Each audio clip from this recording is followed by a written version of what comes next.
platiner des bougies. Alors on regarde, j'ouvre le capot, instinctivement je défais le delco, je regarde les vis platinées, je dis le problème c'est ça. Les vis platinées mangeaient jusqu'à l'os, plus rien, plus rien, plus rien, plus rien. Irréparable. Quelquefois on grattait un peu, et puis ça repartait. Mais là, impossible. Impossible, impossible. Ils étaient offerts.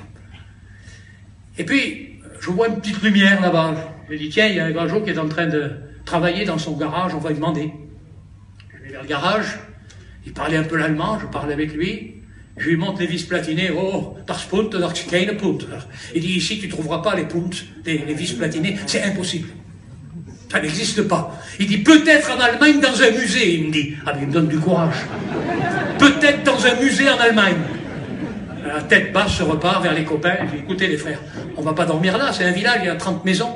Il n'y a rien pour dormir, rien. On va trouver un espèce de taxi, quelque chose. On va abandonner la voiture, le camion, et puis on va essayer de se faire conduire jusqu'à une ville un peu plus proche. Il y avait une ville à peu près à 70 km.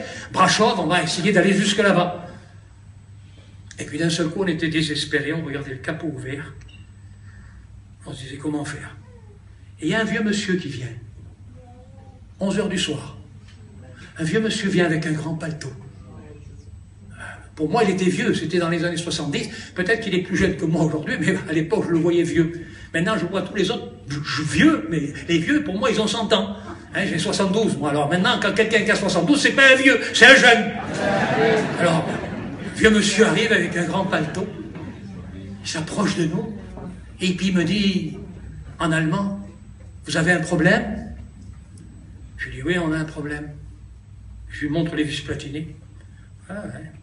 Il fouille dans sa poche, écoutez bien, il fouille dans sa poche. Dans la poche de cette espèce de vieux paletot qu'il avait sur lui, il sort une petite enveloppe grande comme ça, je la revois devant moi, transparente comme du cristal. Et à l'intérieur, les vis platinées. Et il me dit, c'est ça que vous avez besoin? Et il nous donne des vis platinées tout neufs, jamais servis. Ça venait pas d'un musée, ça venait du ciel. Il nous donne des vis platinées. J'ouvre, en déchirant le plastique, je les sors, je compare nos vis platinées avec les vis platinées qu'il me donne, c'est exactement les mêmes.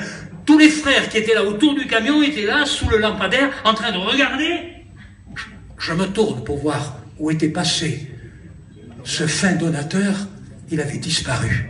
Je dis aux frères, courez vite dans les rues, cherchez-le, qu'on lui dise combien on lui doit, pour le remercier au moins quelque chose. Ils ont cherché partout pendant un quart d'heure, exactement comme les fils de prophètes, quand Élie a été enlevé au ciel, et qu'Élisée leur a dit, n'allez pas, c'est pas la peine. Ils ont cherché toute la journée. Pendant 24 heures, ils ont cherché où était passé Élie. Et il a dit, je vous avais bien dit que c'était pas la peine. Mais nous, on a envoyé quand même quelqu'un pour aller chercher un ange. Un ange, vous avez beau lui courir après, n'ayez pas peur, vous le trouverez plus.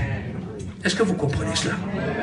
Dieu envoie un perroquet, Dieu envoie un corbeau, Dieu envoie un vieux monsieur avec une poche, avec des vis platinées dans la poche. Dieu fait ce qu'il veut, Dieu fait ce qu'il veut, et il peut faire ce qu'il veut ce matin. Il peut faire ce qu'il veut ce matin. Il peut t'envoyer un ange, il peut t'envoyer un corbeau, il peut t'envoyer une bénédiction, il peut t'envoyer un mot de Dieu, il peut t'envoyer ce qu'il veut, ce qu'il veut, ce qu'il veut. Mais descends à Guérite, descends dans sa présence.